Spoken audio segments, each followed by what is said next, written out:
नमस्कार दोस्तों। आज मैं आपको एक ऐसी कहानी सुनाने जा रहा हूं जो सदियों पुरानी है, लेकिन जिसकी सीख आज भी हमारे जीवन की दिशा बदल सकती है।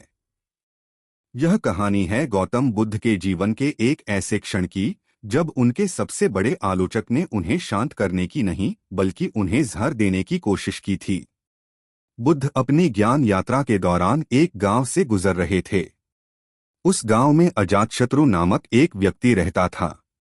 अजातशत्रु का शाब्दिक अर्थ है जिसका कोई शत्रु न हो, लेकिन विडंबना यह थी कि उसके दिल में बुद्ध के प्रति गहरा द्वेष था। वह बुद्ध को ढोंगी मानता था क्योंकि बुद्ध के शांति और प्रेम के संदेश ने गांव के कई लोगों को प्रभावित किया था, जिससे अजातशत्रु का अहंकार आहत हो रहा था।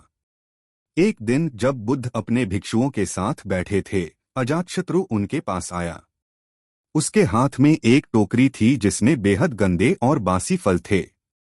उसने घृणा से भरकर वह टोकरी बुद्ध की तरफ फेंकी और बोला, तुम यहाँ आकर लोगों को भ्रमित कर रहे हो। यह लो, यह तुम्हारा असली इनाम है। फल चारों ओर बिखर गए और उनमें से बदबू आने लगी। बुद्ध का अद्भुत प्रतिसाद। बुद्ध ने उस व्यक्ति की आंखों में देखा। उनके चेहरे पर न तो क्रोध था, न दुहक और न ही आश्चर्य। वह पूरी तरह से शांत थे। बुद्ध ने धीरे से मुस्कुराते हुए कहा, प्रिय मित्र, तुम्हारे उपहार के लिए धन्यवाद, लेकिन लगता है तुम रास्ता भटक गए हो। अजातशत्रु ने क्रोध में चिल्लाकर पूछा, क्या मतलब? बुद्ध ने शांत स्वर में जवाब दिया, तुम जब किसी के घर जाते हो तो तुम वही देते हो जो तुम्हारे पास होता है। यदि तुम फूल लाते हो तो घर खुशबू से भर जाता है। यदि तुम फल लाते हो तो मेज सज जाती है। बुद्ध ने टोकरी की तरफ इशारा करते हुए कहा, तुम मेरे पास क्या लाए? तुम मेरे पास घृणा, क्रोध और द्वेष लाए। ऐसा इसलिए नहीं है कि तुम बुरे हो, बल्कि इसलिए कि तुम्हारे पास अभी यही सब है। तुमने मुझे यह जहर भेंट किया, लेकिन प्रश्न यह है, क्या मैं इसे स्वीकार करूं? बुद्ध ने एक क्षण का विराम लिया और बोले, अगर कोई व्यक्ति तुम्हें कोई उपहार दे और तुम उसे स्वीकार न करो तो वह उपहार किसका होता है? अजातशत्रु, जो अब तक चिल्ला रहा था, शांत हो गया। उसने धीरे से कहा, वह उपहार उसी व्यक्ति का होता है जिसने उसे दिया है। बुद्ध ने मुस्कुराकर कहा, बिल्कुल सही।